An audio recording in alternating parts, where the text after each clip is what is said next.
নমস্কার, আমি Sonakshi Das, পারিব্রু girls high স্কুলের ক্লাস 7 এর ছাত্রী। আজকে আমরা যে বিষয় নিয়ে কথা বলবো সেটি হলো পরিবেশ ও স্বাস্থ্যের উপর খাদ্য নির্বাচনের প্রভাব। প্রথমেই জানতে হবে হিডেন ওয়াটার ইন ফুড কাকে বলে। আমরা ইনডাইরেক্টলি এবং ডিরেক্টলি দুইভাবেই জল পান করে থাকি।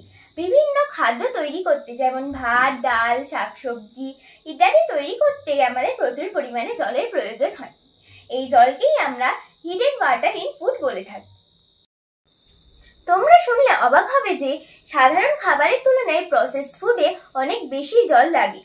যেমন ধরো, একটি আপেল চাষ করতে আমাদের 70 লিটার জল প্রয়োজন হয়, কিন্তু একটি প্যাকেটজাত আপেলের রস তৈরি করতে আমাদের 190 লিটার পর্যন্ত জল প্রয়োজন হয়। 1 কেজি পরিমাণ কোনো খাদ্যবস্তু তৈরি করতে যে পরিমাণ জল লাগে তাকে আমরা সেই খাদ্যবস্তুর ওয়াটার ফুটপ্রিন্ট বলে থাকি। এখন আমরা প্রচুর পরিমাণে ফাস্ট ফুড ও জাঙ্ক ফুড খাওয়া বাড়িয়ে দিয়েছি। এই জাঙ্ক ফুড বা ফাস্ট ফুডগুলিকে বিজ্ঞানীরা আলট্রা প্রসেসড ফুড বলে। এখানে আমরা কয়েকটি আলট্রা প্রসেসড ফুড এবং প্রসেসড ফুডের ছবি দেখে নেব।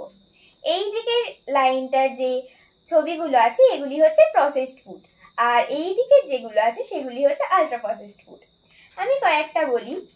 হ্যাম মানে মিট, তারপর আছে cheese, bread, bacon, salted nuts, এগুলি হলো প্রসেসড ফুড। আর আলট্রা প্রসেসড ফুড হলো supermarket bread, ready meals, breakfast, cakes, crisps, এগুলি হলো আলট্রা প্রসেসড ফুড।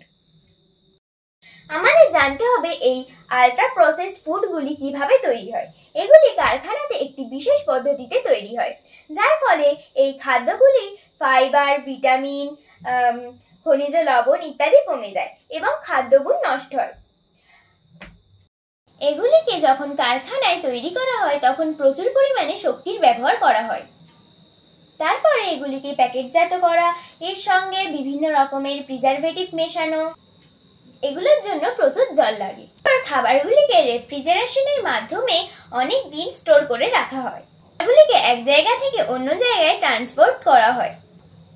এইসব কাজের জন্যই প্রচুর পরিমাণে জল লাগে এই আলট্রা প্রসেসড ফুডগুলিতে।